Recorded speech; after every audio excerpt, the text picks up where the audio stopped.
Right. Okay, let's get started. Let's pray. Dear God, we thank you for this time. I thank you so much for this opportunity to homeschool. We thank you for the opportunity to keep our children close and to train them up in the way that you see fit, to teach them about you, your love, how to hear your voice. And we thank you that you will equip them. You will equip us with all the things that we need to do what you've called us to do. And I'm just thankful for a community where we can share share the struggles, share the wins, share the ups, and share the downs, and encourage each other to keep going in the call that you have given us to homeschool, to educate our children, to keep them close. We love you and we praise you in your son Jesus' name. Amen. All Amen. right. All right. So we're going to be answering some questions today about the homeschool laws in South Carolina. And if you have questions, like I said, just, kind of come off mute if I don't cover something. I'm going to start with sharing my screen and showing you the accountability group that I use. And it's going to kind of go through some of the options that we have. Okay, so let me go ahead and share my screen.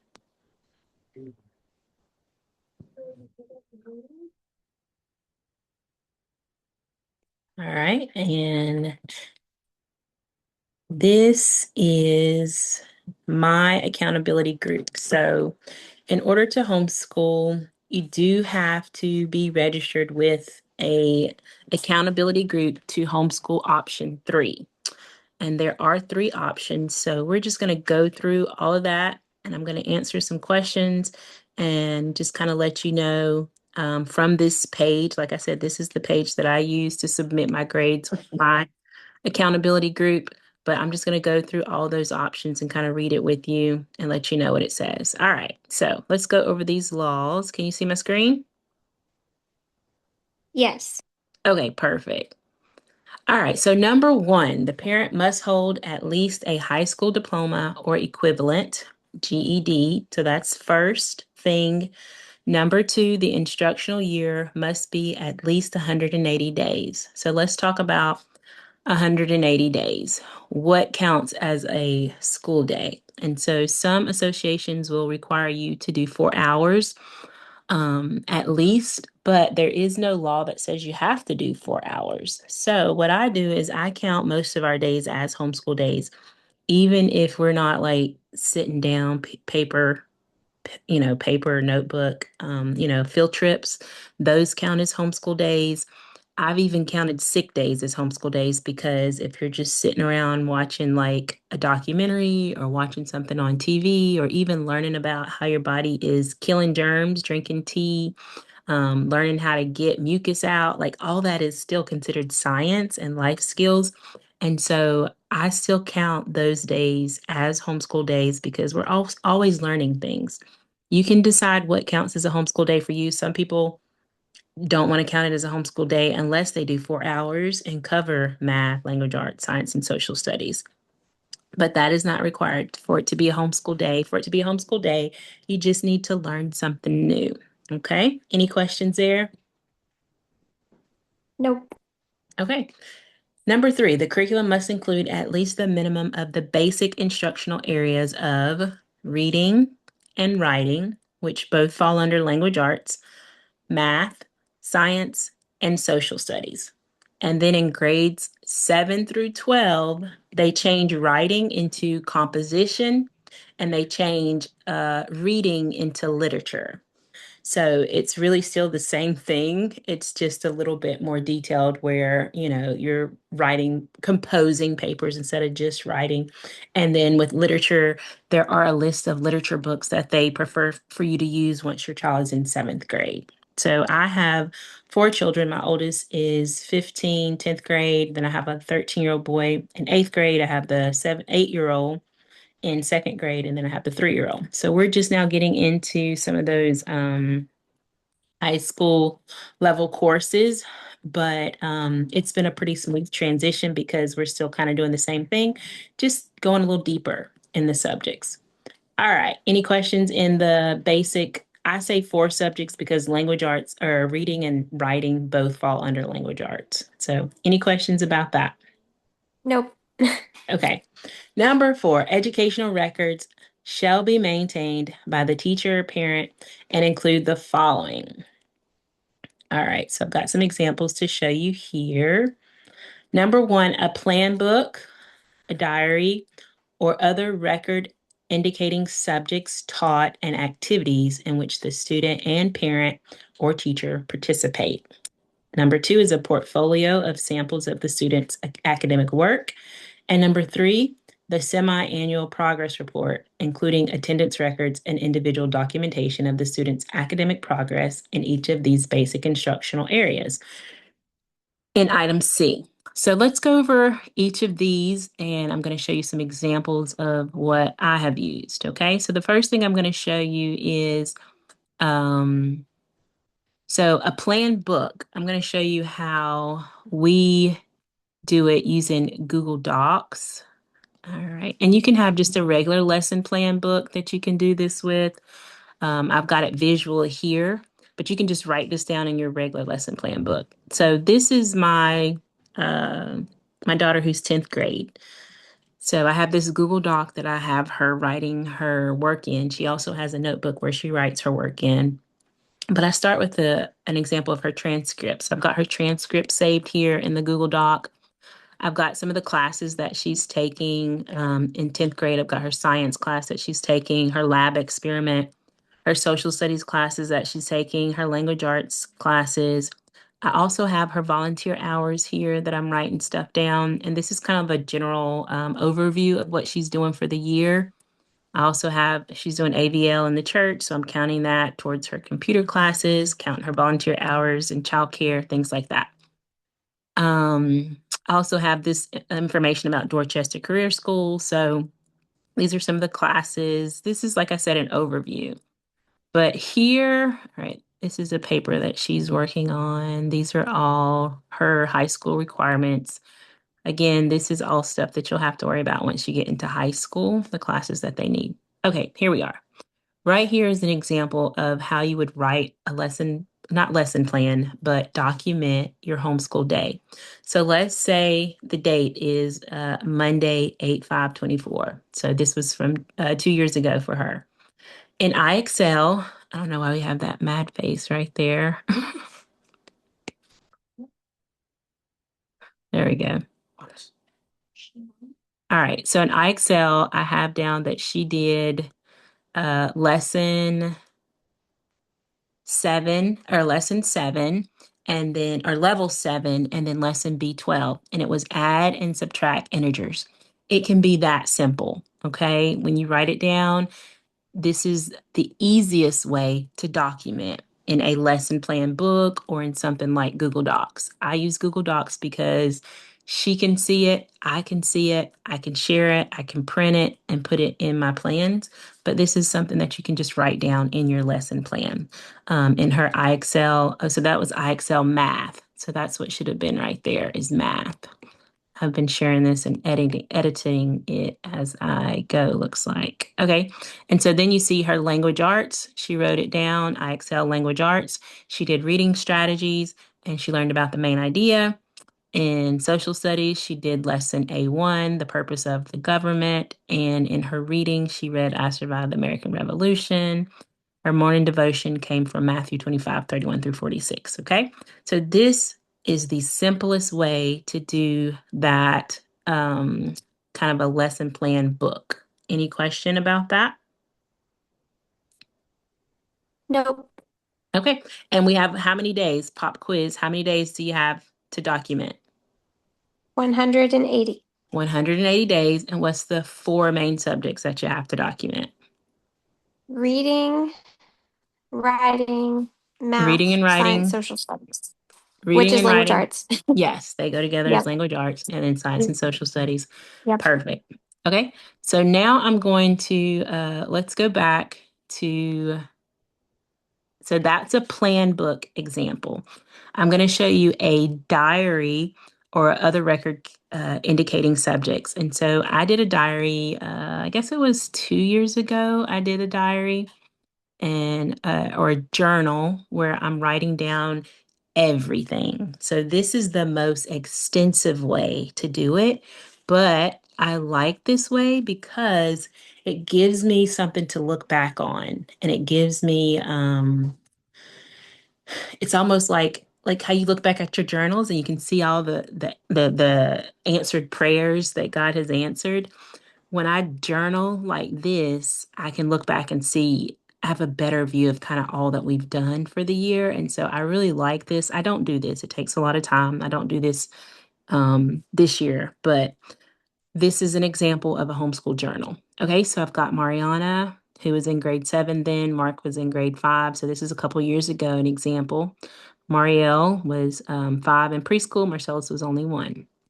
I have our homeschool mission, and you know about that in the Homeschool Bible Village, that we start with our homeschool mission. And so with this journal, I can look back on those hard days and remember that our mission was to build bold believers who bring hope to a world that is lost through the learning and sharing of the gospel. And so on some days when I feel like, maybe we didn't hit all of our academic goals, I can still remember that we are still in line with our mission. And so that's something we do with you in the Homeschool Revival Village is we start helping you with that, creating your mission and your vision, and those foundational steps before you even get into the academics. I had a word for the year. That year it was right. And this is what I wrote. I wrote out these plans, had a scripture for the year. We had our SAP goals, which are spiritual goals, academic goals, practical goals, physical goals. I wrote out the spiritual goals for each child. I wrote out some academic goals for each child. I wrote out some practical goals for each child, and then you'll see the physical goals. So again, like I said, I really like this journal. Here's our morning schedule that I had here. And then let's start with this week. It was May 1 through 5, 2023, and we've got Monday, and this was day 171 of day 180. And for social studies, I put down that we went to Homeschool Explorers from 9 to 1. And then you can see that I wrote about what happened. Our morning routines went much better. Um, Let me go back to some of these goals because that'll give you an idea. All right, so our spiritual goals were to memorize scripture and real life application, to learn some new worship songs, to learn some new Bible stories. Some of our academic goals in math were to do more word problems, improve writing and spelling and language arts. Science was more science lessons outside. And for our history, I had more Black history before slavery. These practical goals, that's what I wanted you to see. Following our morning routine without being asked. So that was one of our goals for the year that I really wanted to focus on. So you'll see as I'm journaling, I'm remembering this is something I want to focus on. I've got my goals. And so it reminds me by journaling, I'm reminding myself, these are goals that I have to focus on daily. More attention to personal hygiene, meal planning, sort, put away laundry, stop bossing siblings, using kind words, spending 10 minutes of special time with their siblings. And then our physical goal was to have 1,000 hours outside, which equaled about 3 to 4 hours a day. And then for us to try a new sport. All right, so now let's go back in here and see how those goals showed up in my journal. So um, social studies. Social studies, a lot of people think it's just about the wars and history, but any study of social skills or social interactions is social studies. Does that make sense? Social studies is the study of social interactions. And so history and wars, those are definitely our social studies. But our social studies is also a lot of our interactions just daily. And so that's why I'm counting this as social studies. Our morning routines went much better. Remember, that was one of our goals. I put Mark is showing more respect in his tone of voice. His attitude has improved dramatically. He's not been talking back or argumentative. My husband talked to him about his talking back. He's also been more helpful with loading, unloading equipment at recess. He was removed from the fort building because he was knocking down the other group's forts when they started knocking his down. We were able to talk about how two wrongs don't make a right, how treating others and that how you treat others how you want to be treated. And so his attitude was surprisingly receptive, not arrogant, argumentative like normal. And also, again, my husband talked to him about the talking back, and it's improving. So if you remember, my mission was for us to bring hope to a world that is lost. And what so many people, so many homeschool parents do is they just focus on these academics and they forget of the goal or the purpose of their homeschool. And so, as you're learning these laws, as you're documenting, you want to remember we have time to really focus on what God's called us to do. And that's something that we do different in the Homeschool Revival Village, I feel, is that we really help you focus on your God given call, not just the academics. Because if we can teach our children everything they need to know about math, language arts, science, and social studies, which the laws requires us to, but they miss heaven, then we have not done our part. And so, of course, the law requires us to do math, language arts, science, and social studies. It leaves out that Bible. But as a faith-based organization and you being a faith-based parent, we want to make sure that that's first, that we focus on that. And so that's what we do in the Homeschool Bible Village. We help you add that Bible time, that devotion time, that mission where you incorporate your homeschool into what God's called you to do as the parent. In science, you see that I put, I'd like to add 10 minutes of reading for science narration, where they're reading, or I'm reading, they're reading, and then telling me what they learned. That's the narration part. And PE, here's one of our goals. We had baseball practice on Monday. So remember, we tried a new sport. I put that Mariana's keeping up with our schedule, making sure that we nap and eat, leave on time. And then for math, I put what they're doing in their math classes. They had a new schedule. They wanted to try math on Monday, Wednesday, and Friday. And so, as you see, we're not doing math every day. We're doing math Monday, Wednesday, and Friday. We're doing reading on Tuesday and Thursday. So, we're not doing every subject every day. You can do every subject every day, or you can have Monday's math and get in enough math that's going to count for all week. So if we do math, they're going to probably do 4 or possibly 5 lessons on Monday. That's all we do is math. And some people like that. Children that are really compartmentalized, you can just do math all day. And then on Tuesday, that can be all reading. Wednesday can be all science. Thursday can be all your social studies. Friday is usually like a fun day or a recap or a test or something like that. And we used to do that. That worked for us for a long time. In reading, they had 1 hour of free choice, and they usually just write a summary or tell me what they read about. And then another reason I like this journal is because I got to add pictures. Can you see these pictures? Yes. Okay, so this is a picture of our Homeschool Explorers class that I was talking to you about. Here's a picture of us trying baseball out, and then this is another picture of Marielle at our Homeschool Explorers class that I really thought was cute. And so when I print these out, I really get to see a good glimpse of kind of what our school days were. I love looking back at this because it tells me kind of what we did and what our days were like. All right. So then I'm going to go on to Tuesday. And I've got day 172 in social studies. It was Marcellus's birthday. So again, birthdays, any type of celebrations where people are aging, those are all considered social studies. And so if you need help with kind of labeling what an activity was, let's say you guys went, today you didn't get in a bunch of book work, but you did go visit the post office and you went to the grocery store, you ran some errands, you went to visit a friend, you had a meeting at the church, and your kids are with you, then we can show you how to document that stuff as a homeschool day because all of that is learning, especially being out in the community. They're learning where things are, where people, how people are responding and acting, how they're supposed to act, especially if you're like having a meeting or something, and they are learning those social skills, those life skills of how to behave, how to be patient, how to wait, how to sit quietly, when to talk loud, when to run, when not to run. All of that is social studies. And so that's why I say I count it all whenever we go different places. Grocery store, that's counting as math. Going to the post office, things like that, doctor's office, those are science, and you can count those as different subjects. So we can help you with that. Um, we also had our co-op. So I'm putting in science. The children learned about heat and fire.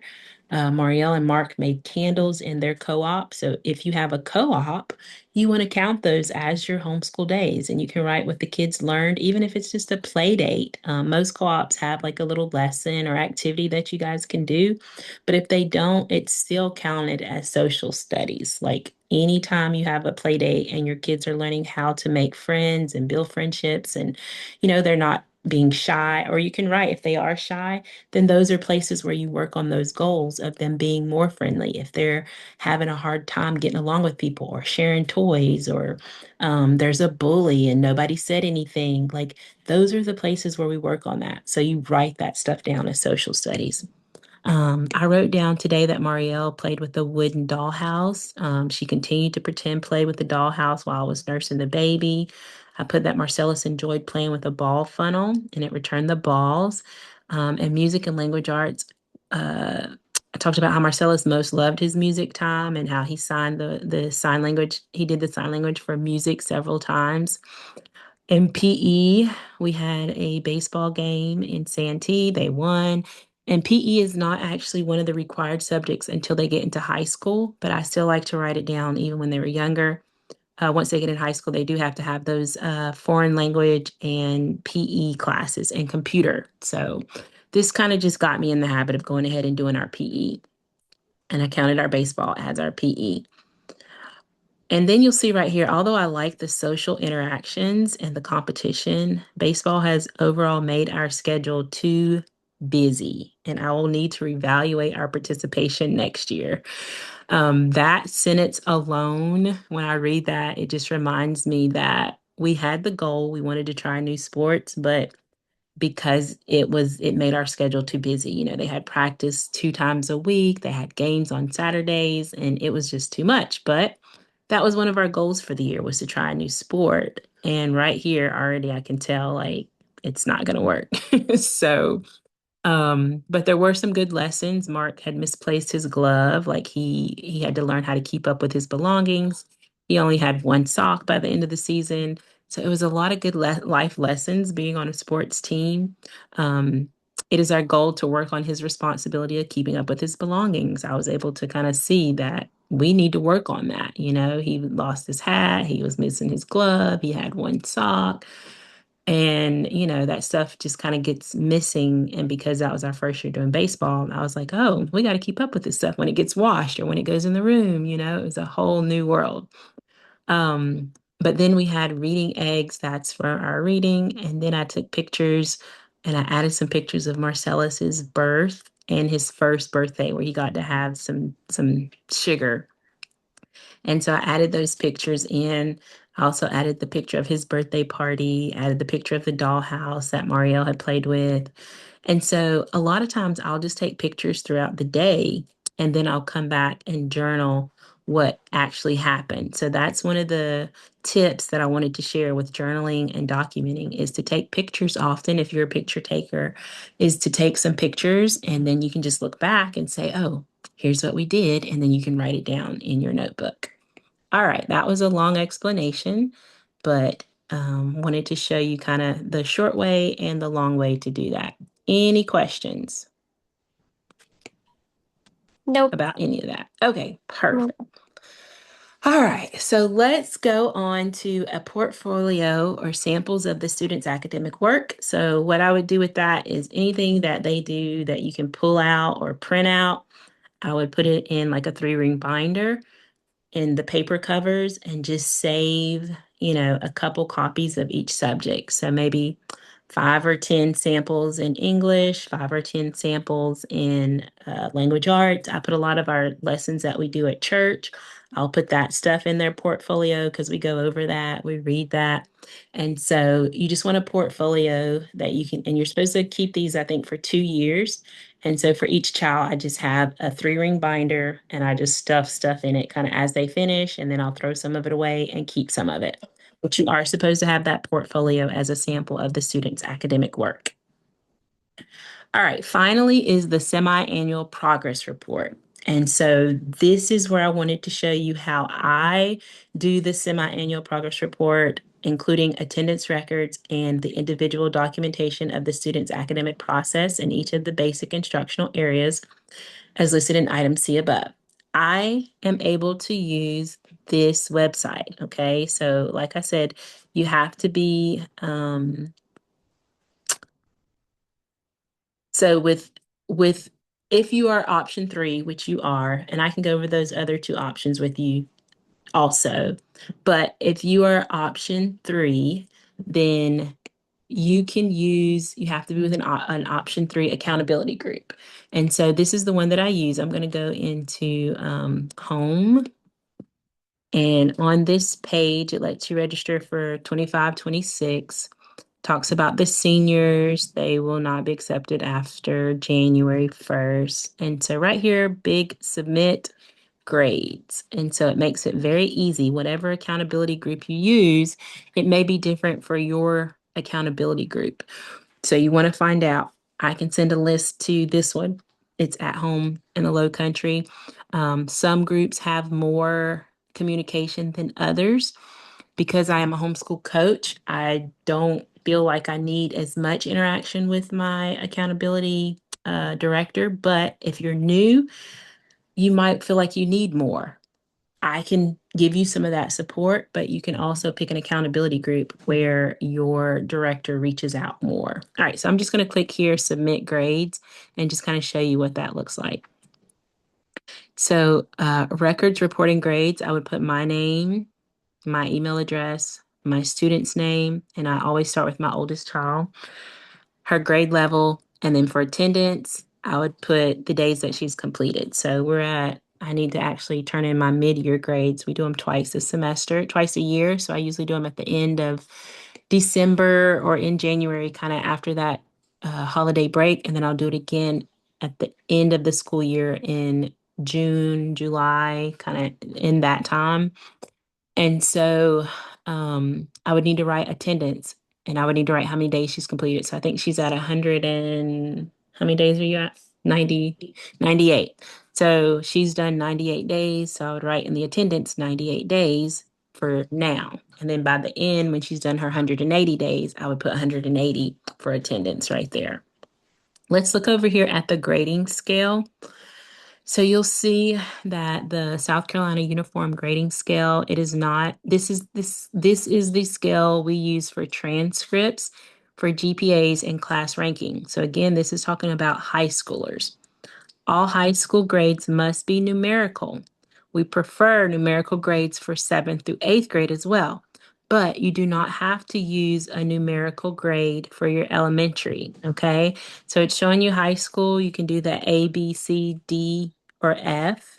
But if you choose not to give the numerical grades, make that bigger for elementary or middle school, it has a scale that you can use. And this is what I use because we teach to excellence or to make sure that they know um, the subjects. Like I'm not going to not pass them. We're just going to stay on it until you get it. Okay. And so you've got the excellent, satisfactory, needs improvement, incomplete, and unsatisfactory, or mastered. That's what we do. We teach to master our subjects. So I just use the S or the E or mastered pretty much. But for my high schooler, she does get those letter grades. All right. Again, she notes that high school grades must be numerical. You may not submit high school grades using pass or fail, only the letters. And then here she's got the math, and I specify what math course she's taking if, like, we're doing Algebra 1 actually. But for like my son, I can just put he's using iExcel because that's the program that we're using. Um, and he's not in high school yet. And then science, there it is. History or social studies, put in your grade there. Check the box if it's a high school course. Other courses. So I do add these other courses for my high schooler. Sometimes I'll do them for my other kids too because we do PE and they have like computer classes. And so here's where I would put her electives. Like I said, it's a foreign language, it's a PE, it's a computer class, and that's where I would put those things, those extra courses. and then just submit. So it's very easy on this website. They also do class rankings for us there. And so I don't have to do that. All right. Let me go and, okay, so I wanted to finish going over that option 3. Any questions?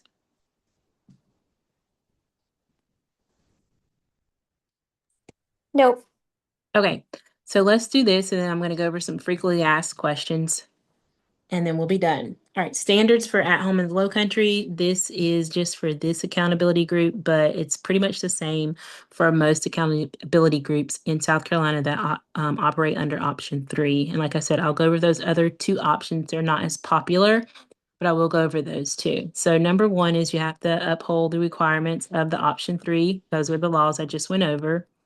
Exercise diligence in all homeschool records and instruction. So that's just you being on top of it and making sure that you are documenting. If that's something that you feel like you need some help with to get started, like in your first month or so, then we have a program where we can remind you, like, have you documented today?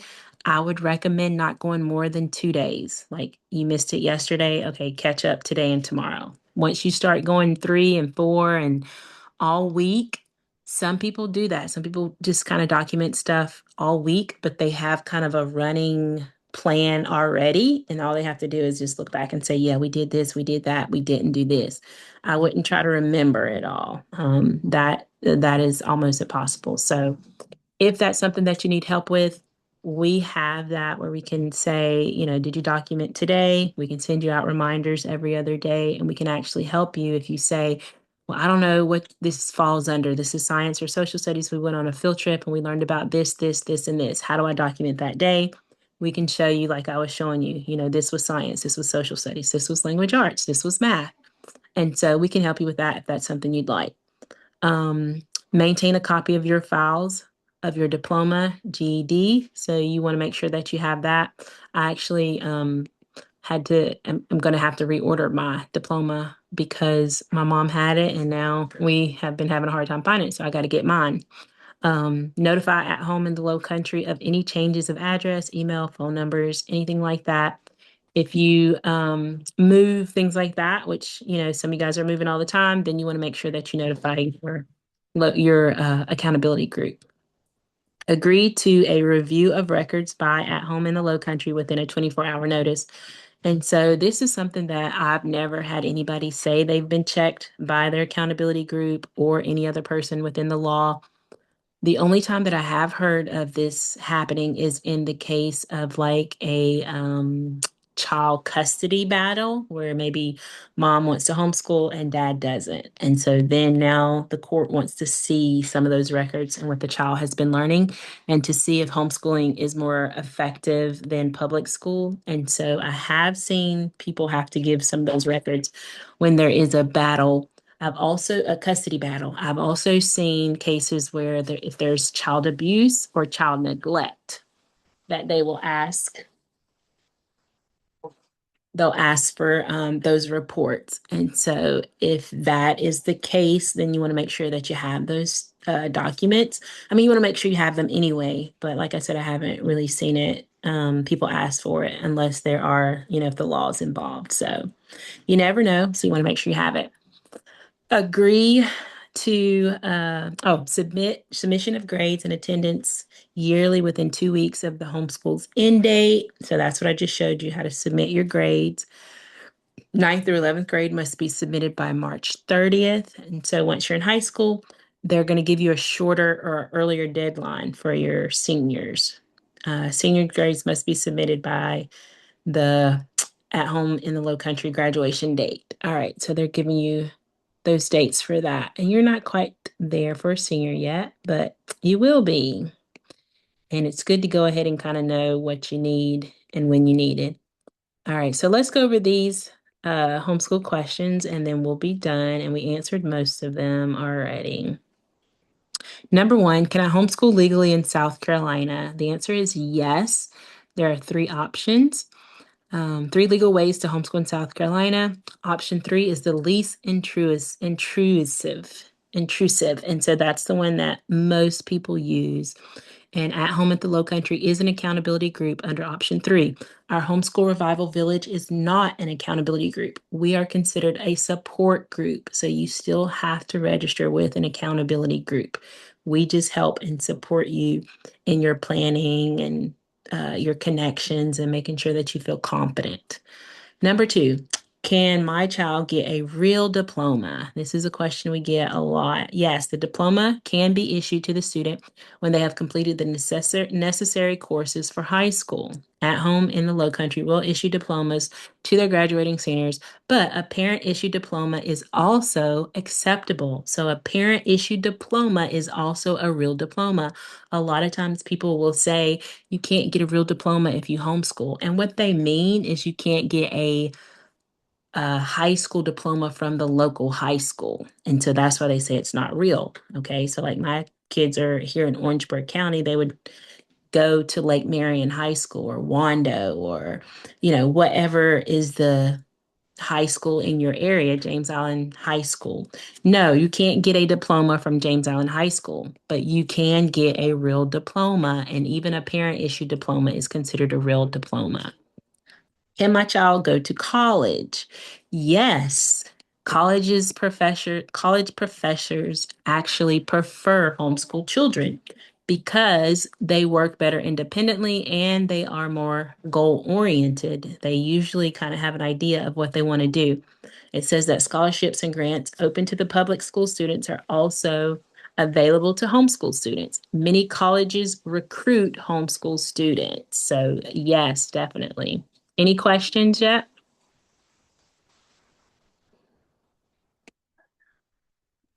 No. All right, good. Are these some questions that you had? Yes. This is all Good. helpful. Yeah. Very good. Okay, number four. Uh do I need to do a certain number of hours per day? No, and we talked about this.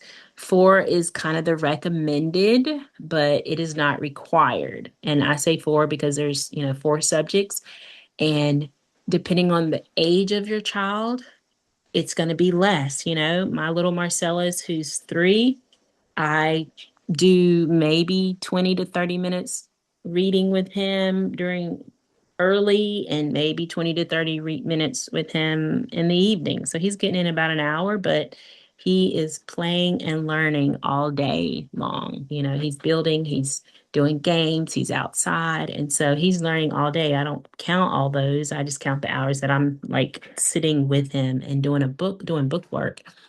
But for a child that age, it's really going to be 30 minutes to an hour. For your first to second grader, it may be 2 hours. But for my senior or for my 10th grader, she is doing about 4 hours getting that algebra done. It's taking her a lot longer to get some of her work done. But there is no required number of days. You just have to do, or no required number of hours per day. You just have to make sure you get in some learning every day for 180 days. Number five, is unschooling legal? This is a question I get a lot. Yes, unschooling is legal as long as you keep your academic records required by the homeschool laws. And what that means, unschooling is where there's not a lot of book work, paperwork, a lot of lesson planning. Unschoolers are led by the child and they learn as they go. And so the hardest part about that is keeping the academic records because let's say that we are just going on a nature walk today and you want to go on a nature walk and you're down and you're identifying these snakes, you're identifying these trees, you're playing in this pond, you're running. Now I have to figure out how to record that as a homeschool day. Okay. And it's possible to do, it's just not as structured. But children who are unschooled are just as intelligent, if not more, because they are following their passions. And so unschooling is legal. Number six, what records am I required to keep? Some type of record showing what you teach and or the activities you do each day. You're also required to do a semi-annual progress report, which shows attendance records and a portfolio of the student's work. So those were the things that I took a long time to show you. You want to make sure that you have that plan book or that you journal. Okay. If you journal what you guys did all day, you're covered. Okay. I would also take some pictures. If you're not sure, take pictures and just write out everything that you did. Okay. The shortest way is that plan book. And then just keep track of how many days and what day you're on. So, um, do you know what day you guys are on right now? So let's see. We got around uh so because we were moving and we spent December in Tennessee with family, I kind of put fall and winter break together.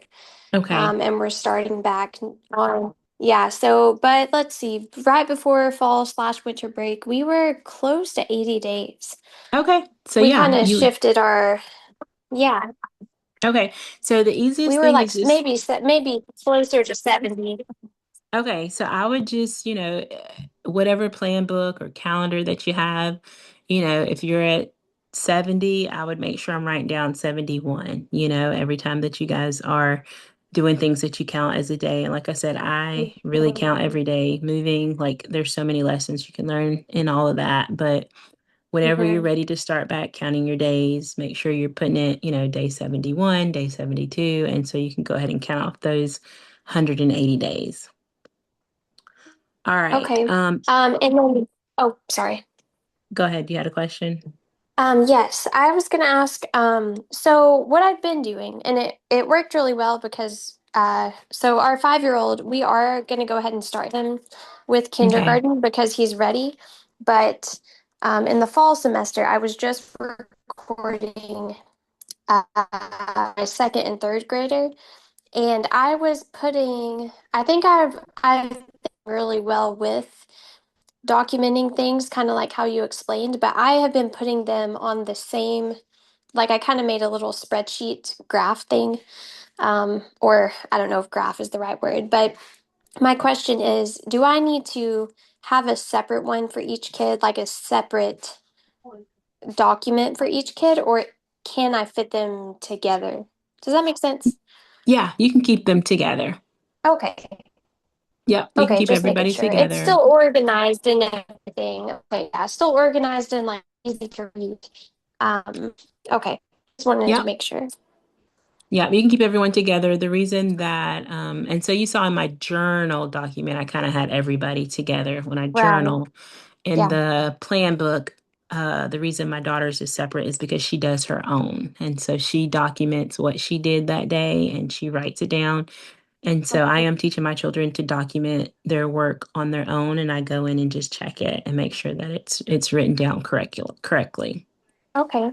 Awesome. So as they get older, they can actually start doing their own plan book. And so I'm even Cool. teaching my second grader now. She's got her little book where she knows how to write the date on the top, and she knows that she's on day, I think we're close to day 100 with her. So she writes day 82 and day 83. And so that's what I'm teaching her to do her own little thing. So yeah, you can do it together or you can do it separate. Either way, you just have to have that record.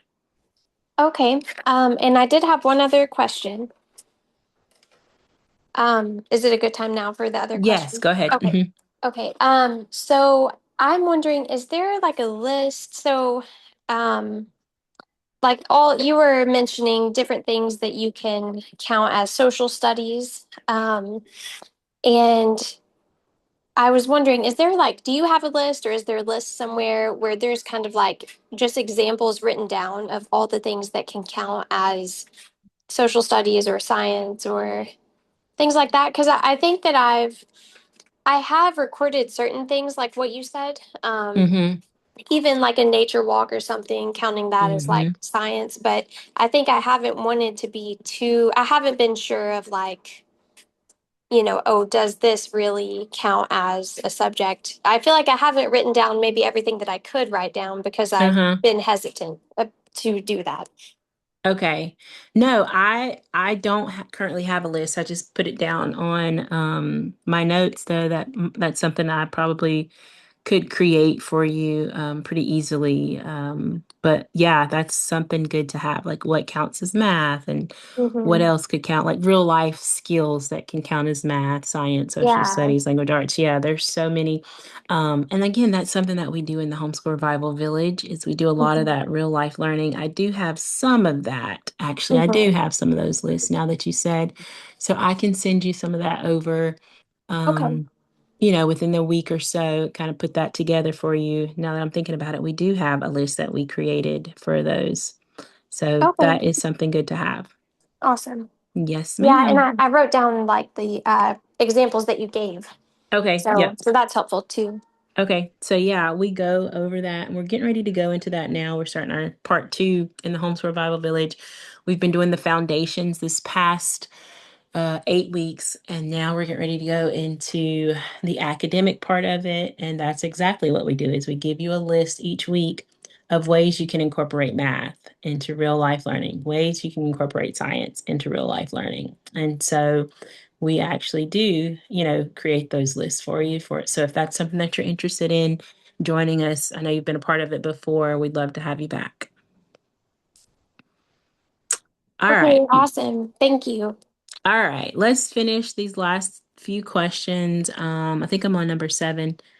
See. Okay, yeah. Is there a graduation ceremony? So, yes, at home at the Low Country, graduation ceremony is normally held during the month of May. We also do a graduation ceremony here at in CNT. Like you can find different graduation ceremonies probably with your accountability group or even with other co-ops. A lot of co-ops do graduation ceremonies, so you can find things like that. Even they do sometimes the kindergarten graduation ceremony if you have one that's graduating from kindergarten. So that's why it's good to be connected with that accountability group, or actually, it's required. But you can find that information in different groups and things like that.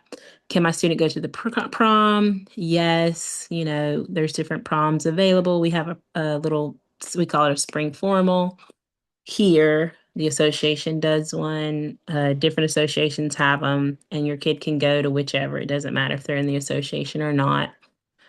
Number 9, can my student participate in public school activities? Good question.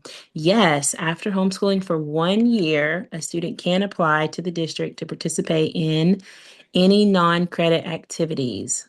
And these include sports or clubs. And so that's a good question. You do have to sit out for 1 year. So you can't just say, I'm going to homeschool and then do all the things, but you do have to homeschool for at least 1 year. So those are some good questions. And then I wanted to go over, let's see. So option 1 and option 2 for homeschooling. Let's see here.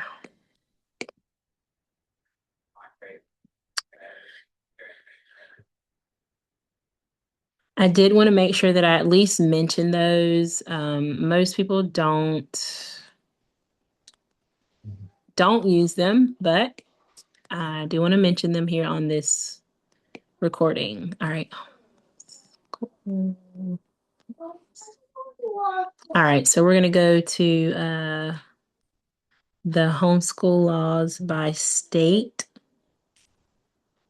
In HSLDA, this is a really good website because this is a legal website. So if you have any legal problems, it's really good to tap into this website because they will help cover and make sure that you have everything that you need to be legally homeschooling legally correctly. Um, okay, so look on this site right quick. It says options for homeschooling. There are 3. The school required for ages is 5 to 17. So, kids that are under 5, you don't have to sign them up to homeschool just yet. Notification requirements, yes, you do have to notify your accountability group. Teacher qualifications are yes, because you do have to have that high school diploma. State mandated subjects, yes. Remember the 4 subjects were language arts, math, science, social studies. Assessment requirements, no. So we don't have to assess our kids except with option 1, immunization requirements, no. So let me go over those other 2 options with you real quick, just so you guys know about those. All right. So, first option, enroll in the South Carolina Association of Independent Homeschooler, and that's called South Carolina AIHS. And so I'm just going to click on that real quick and kind of show you. You still must have that GED, still must teach those 180 days. Curriculum is still very much the same. The only thing is that at the top right here, you'll see that you may comply with the homeschool law by simply enrolling in SCAIHS and follow the rules and the policies. And then it shows you the website. So you have to comply with the rules on their website. So this is very close to, let's see, enroll in South Carolina Association of Independent Homeschoolers. This is actually option two, and it's South Carolina Association of Independent Homeschoolers. It's just not as what's the word? There's not as much freedom. So you have to do kind of the things that are available on their website. And so they give you that link to the website of the curriculums that you can choose from. Okay. Option enroll in a homeschool association with at least 50 members. That's option three, which we just went over. And then here's the option one. It says not recommended. Of the three options, this option is by far the most burdensome and restrictive. Um, a lot of people say this is just like doing public school at home, so it's not really even considered homeschooling in a lot of circles. You have to obtain approval from the district board. It also says that you have to contact the Board of Trustees of your local public school district for information about their homeschool application process and submit application. The board shall approve your application. It talks about if your application is rejected, the minimum teaching requirements in order to homeschool under this option, you must have your GED again, and then the basic skill exam was struck down. Okay, so just the GED or earn a bachelor's degree. This is the one where it has the 4.5 hours, and that does not include lunch or recess. So that's a little bit more strict there. It also says that the same required subjects, reading, math, science, social studies, 7 through 8, competition and literature, that's pretty much the same. Maintaining the records is basically the same. Progress report is similar. Um, Down here, you'll see number 8 is you definitely have to test your child annually, which testing your child annually is not a bad thing, but we like the freedom to kind of be able to not teach to the test. And so when you have this test that you have to do, then that makes you, it just, kind of dictates what you're doing instead of doing what you feel is most important. So that's why this one is not as recommended. Option one, option three is the main option that you'll see most people use. So, all right, I am going to stop sharing and ask you again if there are any last questions before we end. I don't think so. That was definitely helpful. My main questions were about the differences between the options. I thought that option three was like the most freeing one, or the most laid back one, I guess. Yeah, most freedom. Um, yeah. So that's definitely what we want. And I I think so. When we lived here before, I went with the Glow accountability group. Okay. And it was fine. It was good. But are you aware of any like main differences with the one that you're using? I'm kind of wondering, like, should I go with the one that you're using or stick with Glow? I think I was happy with the Glow accountability one. Yeah, I don't notice any main differences with either one of those. Okay. I think they're very similar. Neither one of them, the only thing that I would say is neither one of them are a faith-based organization. So Mhm. I am looking to kind of move towards a faith-based accountability group that does, more Oh, okay. faith-based activities and promotes more classes and things like that. But I know that Glow and At Home are both secular, so they're open Mhm. to faith and not, so it doesn't matter. Um, So yeah, I don't really know. There's not much difference between those two. Both of them offer Yeah. other classes and meetups along with their associations. Okay. If you find a good faith-based one, I would love to get that Okay. recommendation because I would love that too. Yeah, yeah. I'm looking into a couple different ones that I've been kind of just following and asking people about. I've been with At Home at the Low Country probably for 3 years, I think. And like I said, Uh-huh. I haven't had any problems or issues with them. So I haven't really switched, but yeah, I'd love for us to eventually be an accountability group, but it's a lot of work, so Yeah, I'm we're sure. not there yet. Yeah. But By the way, I I was will not let you know. laughing at you. What'd you say? I said, by the way, I was not laughing at you. My 3 and 5-year-old are going crazy up there, but they're not fighting. They're just like yelling and having fun. Oh, good. They Good, good, sound like good. monkeys or something, but yeah, okay. Well, that's very helpful. I really appreciate you taking the time and yeah. Good, good, Um, good. All right. Well, I'm just one going last to, question. okay, I'm go ahead. sorry. That's okay. Go Um, ahead. well, I guess I can also look at the Facebook page. I've been out of the loop, with the Homeschool Revival Village and all that y'all are doing, Yeah. but I'd love to, you Okay. know, Yeah. um, be involved with some things as I'm able to. So, Okay. Well, I'm gonna share the screen one more time, and I am gonna go over kind of what we're offering in the Homeschool Revival Village. Let me see if I can. Let's see. Can you see my screen? yes. Okay. Let's see. All right. So this is, and you've been with us before, where we talk about our mission to help overwhelmed, discouraged homeschool moms find the clarity, confidence, and community through a Christ-centered, holistic approach. And our vision is to build a strong community of Christian moms who are homeschooling successfully. And so we do that homeschool success plan where we help you make that plan for 2026. And that is the personalized learning plan that aligns with your child's unique interests, their goals, and their learning style. We have a new learning style assessment that we just created, and this sparks their love for learning. And so we help you with the foundational steps for getting started with ease while building confidence and curiosity as your child explores their God given potential. It's also an organizational tool that can help your family thrive with schedules and routines that work for your family, encouraging peace and connection. And so we are on part one right now. We've done being legal, purposeful, and prepared. We've talked about assessments. We've talked about mission, vision, habit training, and Mhm. schedules and routines. So this week we're talking about the family meeting, talking about your mental health, and then we're going to get into spiritual goals. And this is all part one.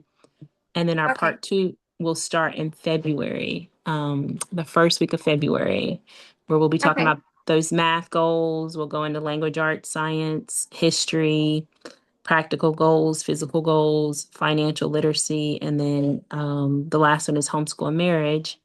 And you know Renee, correct? You remember her? Yes. Yes. Yes. So she's with me. Okay. And these are just I, some of go ahead. oh, I just said that's awesome. Okay, so these are some of the resources right here. We've got the habit tracker that we were working on this week with moms, helping them with their schedule. And so these are some of the resources. This is my schedule that I shared with our moms this week. There's my schedule that I shared. And then, so right now it's 159, or you can do the two payments of 80. And then there's that assessment that we had going on. And I wanted to go to the website. Oh, here's the checklist. So this is a preschool checklist that we're giving out. And I know you've got the 2 year old and the 5 year old. So he should be doing all of this. So this is just a checklist telling you, all the things that he should be able to do already. Simple addition within five. If you have three cookies and you eat one, how many are left? And so we've got some of those. There's the routines. And so I'm just showing you the family meeting. That's what we're doing this week, some of the resources Nice. that we are sharing. So if you're interested in that, you can. I can send you the link. I'll send you all that afterwards. I'll send you the Okay. link to all that, and then Okay. we can chat some more. Okay. That sounds good. All Um, right, lady. Well, it is good talking to you. Thank you. And I'll talk to you soon. I'll send some information so we can get in touch and talk some more, okay? okay. Thank All right. you. All right, you're welcome. I'll talk to you later. Okay. All right, Bye. bye.